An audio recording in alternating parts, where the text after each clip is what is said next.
সুপ্রিয় মাধ্যমিক শিক্ষার্থী বন্ধুরা, মাধ্যমিক বাংলা সাহিত্য নবম দশম শ্রেণীর ক্লাসে তোমাদেরকে স্বাগত জানাই। হাই স্কুল বাংলাদেশ চেষ্টা করবে তোমাদের বাংলা সাহিত্যের যতগুলো গদ্য এবং পদ্য রয়েছে, পাশাপাশি অন্যান্য যে বিষয়গুলো রয়েছে সবগুলো নিয়েও বিস্তারিত ভিডিও আনতে। তো এরই ধারাবাহিকতায় আজকে মাধ্যমিক বাংলা সাহিত্যের শুভা যে গল্পটি রয়েছে, যে গল্পটি রবীন্দ্রনাথ ঠাকুরের, আজকে আমরা সেই গল্পটি শিখব। আজকের একটি ক্লাসে আমরা শিখব এই কবির পরিচিতি নিয়ে বিস্তারিত জানার চেষ্টা করব। আমরা আরও জানার চেষ্টা করব যে রবীন্দ্রনাথ ঠাকুর সম্পর্কে আরও কোন কোন মজার তথ্য রয়েছে, এবং দ্বিতীয় যে ভাগটি রয়েছে সেইখানে আমরা তোমাদের কি করব, যে গল্পটি শুভা গল্পটির সবটা সামারাইজ আমরা করব, গল্পটি বুঝিয়ে দিব। এবং তৃতীয় এবং ইম্পর্টেন্ট যে পার্টটা রয়েছে সেইখানে আমরা তোমাদের একটি সৃজনশীল এবং কিছু এমসিকিউ প্রশ্নের সমাধান করব।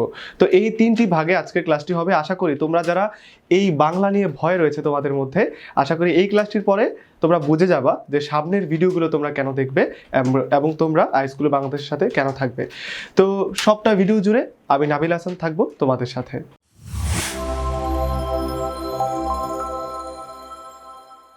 তো প্রথমেই জেনে নেওয়া যাক কবিগুরু রবীন্দ্রনাথ ঠাকুর সম্পর্কে, কারণ তোমাদের যে এমসিকিউ প্রশ্নটি থাকে তোমাদের পরীক্ষায়, এবং তোমাদের 1 নাম্বার সৃজনশীলের যে নাম্বার যে প্রশ্নটি থাকে সেখানে কিন্তু এই কবি সাহিত্যিকদের যে জীবনী রয়েছে বা যিনি গল্পটি রচনা করেছেন তার জীবন থেকে কিন্তু প্রশ্ন এসে থাকে। সুতরাং আমাদের খুব ভালো করে তার জীবনীটি সম্পর্কে জানতে হবে। তো আমি চেষ্টা করেছি তার জীবনী সম্পর্কে সবটা একটা স্লাইডের মধ্যে সবটা বিষয় নিয়ে আসতে। তো প্রথমেই রয়েছে তার জন্ম মৃত্যু। আমি আগেই বলছি যে একজন কবি সাহিত্যিকের জন্ম এবং মৃত্যুর যে তারিখটা রয়েছে, সালটা রয়েছে, এটা অত্যন্ত গুরুত্বপূর্ণ। দেখো, কবিগুরু রবীন্দ্রনাথ ঠাকুর জন্মগ্রহণ করেন 25শে বৈশাখ 1268, মৃত্যুবরণ করে 22শে শ্রাবণ 1348। আচ্ছা, ইংরেজির ক্ষেত্রে 7ই মে 1861 খ্রিস্টাব্দ এবং 7ই আগস্ট 1941 খ্রিস্টাব্দ। তোমাদের জন্য বলে দিচ্ছি, আমি যেই অংশটা ইয়েলো কালার করে দিয়েছি সেটা একটু ইম্পর্টেন্ট এবং একটু বোঝার বিষয়। দেখো, তার জন্মটা 7ই মে, মৃত্যু 7ই আগস্ট, ব্যাপারটা একটু মিলে যাচ্ছে না? তো এটা একটু ভালো করে দেখবা। তার জন্মস্থান কলকাতার জোড়াসাঁকোর ঠাকুর পরিবারে। পিতা মহর্ষি দেবেন্দ্রনাথ ঠাকুর। পিতামহ মানে হচ্ছে তার পিতার পিতা, মানে বোঝায় যে দাদা আমরা যেটাকে বলি, মানে হচ্ছে গ্র্যান্ডফাদার বা তোমার। সো পিতামহ প্রিন্স দ্বারকানাথ ঠাকুর, এবং মাত্র 15 বছর বয়সে তার বনফুল কাব্য প্রকাশিত হয়। এটা একটু দেখবা। তার জীবনের সাথে জড়িত যে সাহিত্যকর্মটা যে শুরু করেছে সেই গোড়াপত্তন ঘটে হচ্ছে মাত্র 15 বছর বয়সে, যখন সে তার বনফুল কাব্যটি প্রকাশিত করে। এবং আমরা সবাই জানি গীতাঞ্জলি এই নামটা শুনেছি। তো 1913 সালে গীতাঞ্জলি কাব্যের জন্য সাহিত্যে নোবেল পুরস্কার লাভ করেন আমাদের রবীন্দ্রনাথ ঠাকুর। তার ছদ্মনাম ছিল ভানুসিংহ ঠাকুর। দেখো, ইয়েলো মার্ক করে দিয়েছি। তার উপাধিসমূহ হচ্ছে বিশ্বকবি, গুরুদেব, কবিগুরু, ভারতের মহাকবি। মহাত্মা গান্ধী তার এই উপাধিটি দিয়েছে। তা আশা করি যে এই স্লাইডটি দেখলে তোমাদের কবিগুরু সম্পর্কে মোটামুটি ধারণা হয়ে যাবে, এবং যদি প্রশ্ন আসে তাহলে এইখান থেকেই আসবে।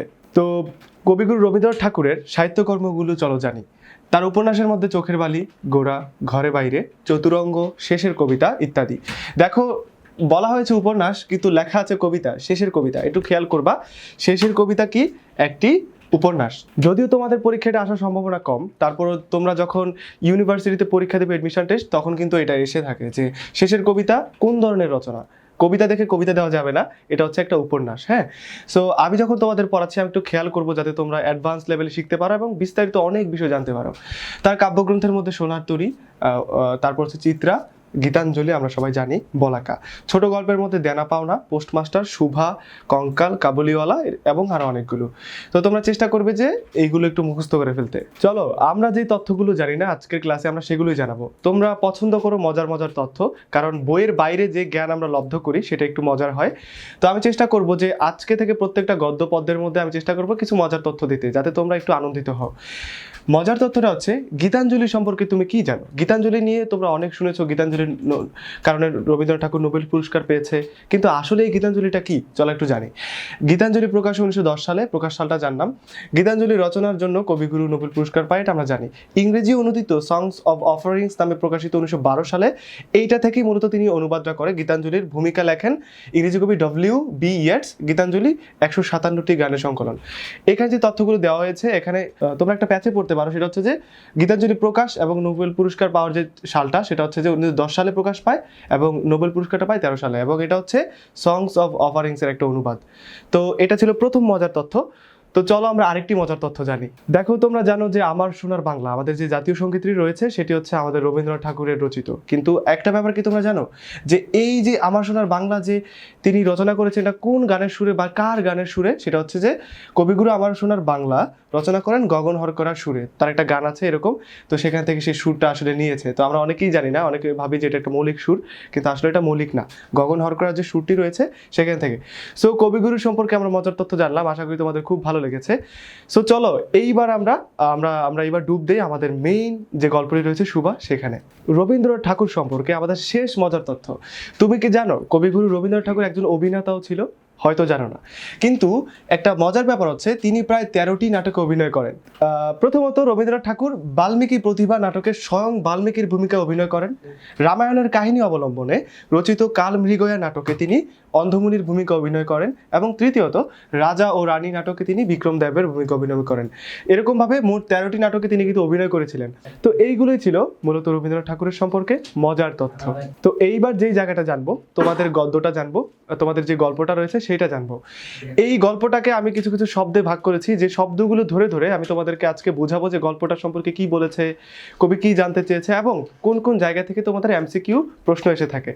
সো প্রথমেই আমাদের গল্পটির নাম হচ্ছে সুভা। এই সুভার নামটি ছিল সুভাষিনী, সেইখান থেকে শর্ট করে সুভা রাখা হয়। কেন রাখা হয়? সে কিন্তু সুভা কিন্তু জন্ম থেকে সে কিন্তু কথা বলতে পারে না, সেই জন্য তার পিতামাতা তাকে সুভা বলেই ডাকে, একটা অবজ্ঞার ছলে। তো সুভার রয়েছে দুই বোন, একটা হচ্ছে সুহাসিনী আর একটা হচ্ছে সুকেশিনী। সুহাসিনী মানে হচ্ছে যার হাসি সুন্দর, সুকেশিনী মানে যার কেশ সুন্দর, সুভাষিনী মানে যার ভাষণ বা বক্তৃতা বা যার ভাগ্মিতা ভালো, কিন্তু আসলে সে কি কথাই বলতে পারে না। তার নাম আর তার আসল চরিত্রের সাথে কিন্তু একটা দ্ব্যর্থক, সে কথা বলতে পারে না কিন্তু নাম সুভাষিনী। তো একটা ব্যাপার জানা দরকার, সুহাসিনী এবং সুকেশিনী ছিল কিন্তু বিবাহিতা, কিন্তু সুভার বিয়ে হচ্ছে না, কারণ সুভা তখন একটু ছোট এবং হচ্ছে প্রাপ্তবয়স্ক না, এবং আরেকটা যে ব্যাপার সেটা হচ্ছে সুভা কিন্তু কথা বলতে পারে না। আর আমাদের সমাজে যে কথাই না বলতে পারে তার কিন্তু আমরা হেয় প্রতিপন্ন করে দেখি। তো সুভার পিতার নাম হচ্ছে বাণীকণ্ঠ। তো এই ছিল সুভা গল্পের শুরুটা, যে সুভা আসলে সুভার নামটা কি, তারপর সুভা কয় বোন রয়েছে, তার পিতার নাম কি, এটা ছিল শুরু। সুভার যে পিতামাতা রয়েছে সুভাকে নিয়ে তাদের কিন্তু ভিন্ন মতবাদ। সুভার মা মনে করে যে সুভা তার জন্য বোঝা, এবং সুভার বাবা মনে করে কিছুই মনে করে না, যে স্বাভাবিক একটা ব্যাপার। আর রবীন্দ্রনাথ ঠাকুর এটা বুঝিয়েছে গল্পের মধ্যে যে আমাদের সমাজে একজন মা কিন্তু তার মেয়েকে একটা অ্যাসেট মনে করে, যে তার খুব কাছের। যদি সেই অ্যাসেটটা যদি একটু সাধারণত থেকে ব্যতিক্রম হয় তখন কিন্তু সে সেটাকে আসলে ভালো করে দেখতে পারে না। তো এই দৃষ্টিভঙ্গি থেকে সুভার মা সুভাকে কিন্তু মনে করে যে বোঝা, যে সামনে কি হবে, বিয়ে হবে কিনা এই নিয়ে কনসার্ন, এবং সুভার বাবা কিন্তু আসলে সেভাবে দেখে না, খুবই আদর করে। এটা ছিল তার পারিবারিক একটা দৃষ্টিভঙ্গি। তো চলো রবীন্দ্রনাথ ঠাকুর খুব মজার করে, খুব ভালো করে এই সুভার ভাগশক্তি না থাকার ব্যাপারটাকে কিন্তু পজিটিভলি ব্যাখ্যা করেছে তার গল্পটিতে। তো রবীন্দ্রনাথ ঠাকুর বলেছে আমাদের যাদের কথা বলতে পারি, আমরা যারা এক্সপ্রেশন দেখাতে পারি, তারা কিন্তু কথায় কথায় আমরা ভুল বলি, বা আমাদের বাক্যে অনেক সময় ভুল হয়, অনেকে হার্ট হয়, মানে কথা অনেক সময় শ্রুতিমধুর হয় না। কিন্তু যাদের তোমার বাক নেই, যারা কথা বলতে পারে না, তাদের যে একটা বুঝিয়ে দেওয়ার ক্ষমতা, তাদের যে চোখ দিয়ে একটা বুঝিয়ে দেওয়ার ক্ষমতা, এইটাকে কিন্তু আসলে নেগেটিভ পজিটিভলি আসলে ব্যাখ্যা করা যায় না। সুতরাং এই দিক থেকে রবীন্দ্রনাথ ঠাকুর সুভাকে আসলে ভাগ্যবান মনে করেছে। বাক না থাকা সত্ত্বেও তার যেই কথার বহিঃপ্রকাশ, তার যে চেতনার বহিঃপ্রকাশ, সেটা কিন্তু সে ঠিকঠাক মতো করতে পারছে। তো এরপরে রয়েছিল যে কবিতাটিতে সুভার সাথে গ্রামের সম্পর্ক। প্রথমে একটা কথা বলবো যে সুভার সাথে তার গ্রামের সম্পর্ক ছিল নিবিড়। গ্রামের প্রতিটা পাখি, প্রতিটা গাছ সুভার সাথে কথা বলতো কাল্পনিকভাবে। তো এর মধ্যে বিশেষ যে জায়গাটি ছিল সুভার যে নদীটি ছিল সুভার গ্রামের মধ্যে, আমরা নদীটির নাম একটু পরে জানবো। সুভার গ্রামে যে নদীটি ছিল বাড়ির পাশে, সুভার সময় পেলে সেখানে গিয়ে বসতো, আর মনে চেয়ে থাকতো প্রকৃতির দিকে। মাঝিরা বাসায় চলে যেত, সবাই বাসায় চলে যেত, কিন্তু সুভা একমাত্র প্রকৃতির মাঝে সেই গ্রামটিকে অনুভব করত। সো সুভার সাথে তার গ্রামের সম্পর্ক, সুভার সাথে তার প্রকৃতির সম্পর্ক ছিল অত্যন্ত নিবিড়, যেটা আমরা আমাদের এই সুভা এই গল্পটিতে পাই। তো আমরা জানি আমাদের সমাজে যারা কথা বলতে পারে না বা একটু অস্বাভাবিক, তাদের কিন্তু আমরা হেয় প্রতিপন্ন করি, তাদের সাধারণত কোনো বন্ধু হয় না, কেউ তাকে ভালোবাসে না, এরকম টাইপের। তো সুভার বন্ধু কারা, এই প্রসঙ্গটা ছিল তারপর। তো সুভার আসলে সেরকম কোনো বিশেষ বন্ধু ছিল না। প্রথমেই তার বন্ধুটি ছিল হচ্ছে গোয়ালের দুটি গাভী। এই দুটি গাভীর সাথে ছিল তার অত্যন্ত প্রিয় সম্পর্ক। তো এই দুটি গাভীর নাম হচ্ছে সর্বশী ও পাঙ্গুলি। তো তোমাদের এমসিকিউতে কিন্তু এই সর্বশী ও পাঙ্গুলি এগুলো নাম আসতে পারে যে গোয়ালের কয়টি গাভীর সাথে সুভার সম্পর্ক ছিল বা কিসের সাথে সম্পর্ক ছিল। তো সুভা কি করতো, দিনে 3 বার গোয়াল ঘরে যেত, সেই গাভীগুলোকে সে জড়িয়ে ধরতো, তারপর তাকায় থাকতো, তাদের সাথে নিবিড়ে কথা বলতো। তো তার মূল বন্ধু ছিল ছিল এই দুটি গাভী। আমরা জানি যে প্রাণীরা কথা বলতে পারে না, অন্য যে প্রাণীরা রয়েছে তোমার গাভী কথা বলতে পারে না, তো সুভাও কথা বলতে পারতো না। তাদের মধ্যে যে মৌন একটা কথাবার্তা হতো, সুভা সেটাকে কিন্তু এনজয় করতো, তার প্রিয় বন্ধু হিসেবে সেটা কিন্তু সে এনজয় করতো। এরপরেও কিন্তু তাদের যে গোয়ালঘরটি ছিল সেখানে ছাগল এবং বিড়াল শাবকও ছিল, কিন্তু এই গল্পটিতে তোমাদের বলা হয়েছে যে বিড়াল শাবক এবং ছাগল সুভার প্রতি আনুগত্য প্রকাশ করলেও সুভা তাদের দিকে তত বেশি আসলে আসলে ভাব ভাব বিনিময় প্রকাশ করতো না। সুভা শুধু এই গোয়ালের দুইটি গাভীকে খুব আদর করতো, এবং গল্পের শেষে আমরা জানবো যে সুভা যখন কলকাতা চলে যাচ্ছিল, সুভার কতটা হৃদয় বিদারক একটা অবস্থার মধ্য দিয়ে এই গাভী দুটির থেকে সে বিদায় নেয়। তো এরপরে উন্নত শ্রেণীর প্রাণীর সাথেও কিন্তু সুভার সম্পর্ক ছিল বা বন্ধুত্ব ছিল। উন্নত শ্রেণী মানে হচ্ছে মানুষ, সেই বন্ধুটির নাম হচ্ছে প্রতাপ। প্রতাপ ছিল মূলত কোনো কাজ করে না, ডান পিঠে ছেলে, দস্যি ছেলে, সে বাবার কথা শুনতো না, তো সেই সুভার সাথে নদীতে বসে মাছ ধরতো। তো এইভাবে আস্তে আস্তে ভাব বিনিময়ের মাধ্যমে কিন্তু সুভার সাথে তার একটি নিবিড় একটা সম্পর্ক গড়ে ওঠে।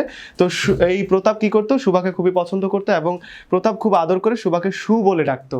তো এটা কিন্তু তোমাদের পরীক্ষা আসতে পারে যে প্রতাপ সুভাকে কি বলে ডাকতো, বা এটা আসতে পারে যে উন্নত শ্রেণীর প্রাণী হিসেবে সুভার সাথে কার সম্পর্ক ছিল। তো সুভার বন্ধুত্ব নিয়ে আশা করি যদি তোমাদের কোনো এমসিকিউ আসে তো তোমাদের এই এই জায়গাটি থেকেই আসবে। এইবার রয়েছে যে সুভার জীবনের নতুনত্ব। গল্পের ধারাবাহিকতা তারপরে রবীন্দ্রনাথ ঠাকুর দেখিয়েছে যে একটা মেয়ে বা ছেলে আমরা যাই বলি, একটা কৈশোরকাল থেকে যখন যৌবনে প্রাপ্ত হয়, তার মধ্যে একটা যৌবনের ভাব আসে বা একটু বড় হয় বা বিবাহিত হয়, তখন আসলে সমাজ কি করে, সমাজ বলে এই তোমার মেয়েটা বোবা, কিভাবে বিয়ে দিবে। বা আর যেহেতু তোমার কি বলবো, ওই সুভার বাবা কিন্তু অনেক মোটামুটি সচ্ছল ছিলেন, এটা কিন্তু তোমাদের পরীক্ষা আসে সুভার বাবা কেমন ছিলেন। সচ্ছল থাকার কারণে তার কিন্তু প্রচুর শত্রু ছিল। তো তারা বলতো কি যে সুভা তো অনেক বড় হয়ে গেছে, তো আপনারা তারা কিভাবে বিয়ে দিবেন, সে তো কথা বলতে পারে না। তো এটা আসলে বলতো তার জীবনে যে নতুনত্বটা এসেছিল সেটা হচ্ছে সে কৈশোর থেকে যৌবনে পদার্পণ করে, তার মধ্যে একটা প্রাপ্তবয়স্ক ভাব আসে। তো মানুষ এটা নিয়ে বলা বলে শুরু করছিল। এই জন্য সুভার বাবা কি করলো, দেখলো যে আসলে এগুলো আর পারা যাচ্ছে না। তো সুভার বাবা মাঝখান থেকে বিদেশ যায়, বিদেশ থেকে এসে বলে যে সুভাকে নিয়ে কলকাতা যাবে, সেখানে তাকে বিয়ে দিবে। এই জন্য সুভাকে নিয়ে কলকাতা যাওয়ার জন্য কি করে, সুভার বাবা উঠে পড়ে লাগে। তো এইটাই ছিল সুভার জীবনের সব থেকে বড় হৃদয় বিদারক ঘটনা, শেষ ঘটনা এই গল্পটির। সুভা কি করলো যে সে এটা মেনে নিতে পারছে না যে এতদিন যে প্রকৃতি, যে গ্রামের সাথে তার একটা নিবিড় সম্পর্ক ছিল, সেটা ছেড়ে সে অন্য জায়গায় চলে যাবে, এটা আসলে সেটা মেনে নিতে পারছিল না। এই জন্য সে গোয়ালঘরে যায়, গাভীদের সাথে তার ভাব বিনিময় করে, শেষ দেখা করে, তারপর কিন্তু সুভারা কোথায় চলে যায়, কলকাতা চলে যায়। তো এইভাবে আসলে গল্পটি তোমার শেষ হয়ে যায়। তো আমি চেষ্টা করেছি প্রত্যেকটা পয়েন্ট ধরে ধরে তোমাদের গল্পটা বুঝাই দিতে এবং কোন কোন জায়গা থেকে প্রশ্ন আসে সেটা বলতে। তো আমি চেষ্টা করবো সামনের গল্পগুলোতে এইভাবে তোমাদের সবটা গল্প জাস্ট কথার মাধ্যমে বুঝাই দিতে তোমাদের। তারপর তোমরা এমসিকিউর জন্য বা একটু ডেপথ জানার জন্য তোমরা অবশ্যই গল্পটি পড়বে। কিন্তু তোমরা যদি আমি যে তোমাদেরকে এটা বুঝালাম যদি একটু খেয়াল করো, একটু মাথায় রাখো, তাহলে কিন্তু তোমাদের প্রত্যেক মানে সবটা থিম কিন্তু তোমাদের মাথায় চলে আসবে।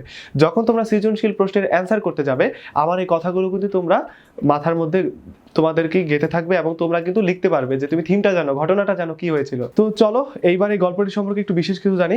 এই গল্পটি ছিল হচ্ছে সাধু ভাষায় রচিত। খাইয়াছিলেন পাইয়াছিলেন এরকম ভাবে রবীন্দ্রনাথ ঠাকুর যখন আগের রীতিতে লিখতেন, তিনি কিন্তু সাধু ভাষায় লিখতেন।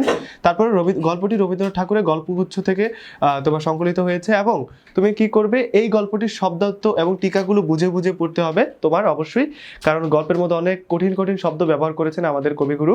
তো তুমি সেই শব্দর অর্থগুলো রয়েছে তোমাদের বইয়ে, কিন্তু সেই টিকার অংশটা রয়েছে, সেই শব্দ অর্থগুলো তুমি একটু বুঝে বুঝে পড়ে ফেললে গল্পটা পড়ার সময় তোমার কি ঝামেলাটা হবে না, সেটা হচ্ছে তুমি গল্পটা পড়ার সময় প্রত্যেকটা লাইন বুঝতে পারবে, আর প্রত্যেকটা লাইন বুঝতে পারলে তুমি তোমার মাথার মধ্যে কিন্তু খুব সহজে গেঁথে ফেলতে পারবে। চলো তোমাদের এই গল্পটিতে সরাসরি যে পাঠ পরিচিতি দিয়েছে আমরা সেটা একটু দেখি যে কবি আসলে পাঠ পরিচিতিতে কি বুঝিয়েছেন, বা মূল পাঠ বা মূল সার বস্তুটা আসলে কি, তারপর আমি কিছু অ্যাড করব আসলে। তো এখানে সুভা গল্পটি রবীন্দ্রনাথ ঠাকুরের বিখ্যাত গল্পগুচ্ছ থেকে সংকলিত হয়েছে। তারপর বাক প্রতিবন্ধী কিশোরী সুভার প্রতি লেখকের হৃদয় নিংড়ানো ভালোবাসা ও মমত্ববোধ গল্পটি অমর হয়ে আছে। আমরা দেখেছি যে বাক প্রতিবন্ধী হিসেবে সুভাকে কিভাবে ফুটিয়ে তুলেছে। আসলে আমরা আমাদের সমাজে কিন্তু এদের নিয়ে কোনো গল্প লিখি না, কথা বলতে চাই না, বাট সে যে প্রকৃতির সাথে কি সম্পর্ক, তার যে আসলে বাক না থাকা সত্ত্বেও যে কথা বলার যে দারুণ একটা স্পৃহা, সে যে প্রকৃতির সাথে নিবিড়ভাবে কথা বলে, এগুলো কিন্তু আসলে সুভাকে আসলে খুব, সুভার প্রতি খুব ভালোবাসা এবং পজিটিভ একটা ভাব দেখিয়েছে। তারপর সুভা কথা বলতে পারে না, মা মনে করেন এ তার নিয়তির দোষ, কিন্তু বাবা তাকে ভালোবাসেন। আমি আগেই বলেছি, যেহেতু সে আসলে কথা বলতে পারে না, সেজন্য কেউ তার সাথে মেশে না বা খেলাধুলা করে না, কিন্তু তার বিশাল একটি আশ্রয় জগৎ আছে। যারা কথা বলতে পারে না সেই পোষা প্রাণীদের সাথে সে মুখর, মানে সে কথা বলতে পারে, তাদের সে খুবই কাছের জন। আর বিপুল নির্বাক প্রকৃতির কাছে সে পায় মুক্তির আনন্দ। রবীন্দ্রনাথ ঠাকুর মূলত প্রতিবন্ধী মানুষের আশ্রয়ের জন্য একটি জগৎ তৈরি করতে চেয়েছেন এবং সেই সঙ্গে তাদের প্রতি আমাদের মমত্ববোধের উন্মেষ ঘটাতে চেয়েছেন। তো এটাই ছিল মূলত তোমাদের কি এই গল্পটির থিম। তো মূলত কবি বুঝিয়েছেন যে আসলে যারা কথা বলতে পারে না বা বাক প্রতিবন্ধী, তাদের প্রতি মমত্ববোধ দেখানো উচিত। সুভা যে চরিত্রটি ছিল বা সুভাষিনী যে চরিত্রটি ছিল, তার মাধ্যমে সে সেটা ফুটিয়ে তুলেছে। তো তোমরা যদি এই পাঠ পরিচিতিটা একটু ভালো করে পড়ো, তাহলে তোমার যে প্রশ্নটি হয় সৃজনশীলে, তোমাদের ঘ নাম্বার প্রশ্নটিতে কিন্তু দেওয়া হয় যে উদ্দীপকের সাথে সুভা গল্পের কি সাদৃশ্য রয়েছে, বৈসাদৃশ্য রয়েছে। তখন তুমি পুরো গল্পটা না বুঝলেও যদি এই অংশটা তুমি ভালো করে বুঝে থাকো, তাহলে কিন্তু সেই ঘ নাম্বার যে 4 নাম্বারের জন্য যে প্রশ্নটি দেওয়া হয় সেটা কিন্তু তুমি অ্যান্সার করতে পারবে। তো চলো, আমি তোমাদেরকে কথা দিয়েছিলাম যে আমি প্রত্যেকটি পদ্যে বা প্রত্যেকটি গদ্যের শেষে আমি কিছু এমসিকিউ সলভ করবো এবং তোমাদের সৃজনশীল সলভ করাবো, যাতে তোমরা একটু প্র্যাকটিস হয়ে যায়, তোমরা যাতে ভালো করতে পারো। প্রথম যে প্রশ্নটি, রবীন্দ্রনাথ ঠাকুর কত সালে জন্মগ্রহণ করেন? দ্বিতীয় প্রশ্ন, মর্মবিদ্ধ হরিণীর মতো সুভা কার দিকে তাকায়? তৃতীয় প্রশ্ন, সুভার পিতা বাণীকণ্ঠের অবস্থা কেমন ছিল? চতুর্থ প্রশ্ন, রবীন্দ্রনাথ ঠাকুর কত সালে নোবেল পুরস্কার লাভ করে? তো তোমাদেরকে আমি এই প্রশ্নের উত্তরগুলো আমি জানি, সলভ করে দিব না। তোমরা কি করবা, কমেন্ট সেকশনে এই উত্তরগুলো জানাবে, তোমরা এগুলো সলভ করবে, যাতে তোমরা আসলে কবিতা কতখানি বুঝেছো বা কতখানি ঠিকঠাক মতো পড়তে পেরেছো সেটা তোমরা যাচাই করতে পারো। তারপরে আরও কিছু এমসিকিউ রয়েছে। রবীন্দ্রনাথ ঠাকুর কত সালে ইহলোক ত্যাগ করেন, মানে মারা গিয়েছেন? মর্মবিদ্ধ হরিণীর মতো সুভা কার দিকে তাকায়, এটা আমরা আগে দেখেছি। সুভাষিনী নামটি সার্থক হয়নি কেন? অপশন দেওয়া রয়েছে। সুভার সাক্ষাৎই সকলে তার কোন বিষয়টি নিয়ে দুশ্চিন্তা করত? তো এই ছিল মোট 8টি প্রশ্ন। তো আমি চেষ্টা করেছি তোমাদের গল্প থেকে বিশেষ বিশেষ যে প্রশ্নগুলো ছিল এমসিকিউ, তো তোমরা এই 8টি প্রশ্ন একটু ভালো করে দেখবে, সলভ করবে, আমাদের কমেন্ট সেকশনে জানাবে যে এই প্রশ্নের উত্তরগুলো কি হতে পারে। তো তুমি গল্পটি যদি ভালো করে পড়ো, তাহলে কিন্তু তোমার জন্য এটা খুব বেশি অপারগ হবে না তুমি এগুলো উত্তর দিতে। চলো, তোমাদের এই সুভা গল্প থেকে কিভাবে সৃজনশীল আসবে, কোন ধরনের সৃজনশীল আসবে একটু দেখাই। সৃজনশীল এভাবে আসবে, মা মরা মেয়ে মিনু, বাবার জন্মের আগেই মা মারা গেছে আর কি। মেয়ে মানুষ হচ্ছে এক দূর সম্পর্কের পিসিমার বাড়িতে, বয়স মাত্র 10, কিন্তু এই বয়সেই সব রকম কাজ করতে পারে সে, সব রকম কাজই করতে হয়। লোকে অবশ্য বলে যোগেন বসাক মহৎ লোক বলেই অনাথ বোবা মেয়েটিকে আশ্রয় দিয়েছেন। তো এরকম একটা তোমাদের একটা সৃজনশীল দিয়ে দিবে, এটা থেকে তোমাদের প্রশ্ন করা হবে কিরকম, তোমরা দেখো। ক, বাণীকণ্ঠের আর্থিক অবস্থা কেমন ছিল? তো এই অংশটা, এই প্রথম যে প্রশ্নটা থাকে ক 1 নাম্বারের জন্য, এটা আসবে তোমার গল্পটি থেকে কোন একটা জায়গা থেকে, ছোট্ট একটা প্রশ্ন। তারপর তোমার আসতে পারে তোমার লেখক বা কবি পরিচিতি থেকে। দ্বিতীয় যে প্রশ্নটা, সে ভাষা বিশিষ্ট জীব কার সম্পর্কে কোন প্রসঙ্গে বলা হয়েছে? এটা একটা ইঙ্গিত দিবে যে তোমার গল্পের মধ্যে একটা চরিত্রের, তো তোমরা এটা আসলে একটু ব্যাখ্যা করবে। তারপর হচ্ছে উদ্দীপকের মিনু সুভা কোন চরিত্রের প্রতীক ব্যাখ্যা করো। এখানে দেখিয়েছে যে মিনুর সাথে সুভার আসলে কি সম্পর্ক, এরকম থাকবে। এবং উদ্দীপকের মিনুর সাথে সুভা গল্পের সুভার সাদৃশ্য থাকলেও সুভার জগৎটি ভিন্ন। আমি তোমাদেরকে কি বলেছিলাম, যদি পাঠ পরিচিতি তোমরা ভালো করে পড়ো, তাহলে দেখবে যে সাদৃশ্য বৈসাদৃশ্যমূলক প্রশ্নগুলো ভালো করবে। তোমরা যদি লাইন টু লাইন তোমরা যদি কবিতাটা পড়ো বা গদ্যটা পড়ো, তাহলে তোমরা এই প্রথম প্রশ্নের উত্তরটা দিতে পারবে। তোমরা যদি চরিত্রগুলো খুব ভালো করে পড়ো, তাহলে তোমরা এই খ নাম্বার প্রশ্নের উত্তরটা দিয়ে দিতে পারবে। আর তোমরা যদি উদ্দীপকটা ভালো করে পড়ো এবং সুভা গল্পের সাথে চরিত্রায়ন করো, তাহলে কিন্তু তোমরা ভালো করবে। তো তোমাদেরকে বলবো এগুলো তোমরা সলভ করবে, আমাদেরকে জানাবে সলভ করতে পেরেছো কিনা। তো এখানে রয়েছে তোমাদের আরেকটি সৃজনশীল, তোমরা একটু স্ক্রিনশট নিয়ে নাও, যাতে তোমরা বাসায় বসে সলভ করতে পারো। আমি চেষ্টা করেছি এগুলো একটু ভালো করে তোমাদের উঠিয়ে দিতে। তো এই ছিল সুভা নিয়ে আমাদের ক্লাসটি, প্রথম গল্প।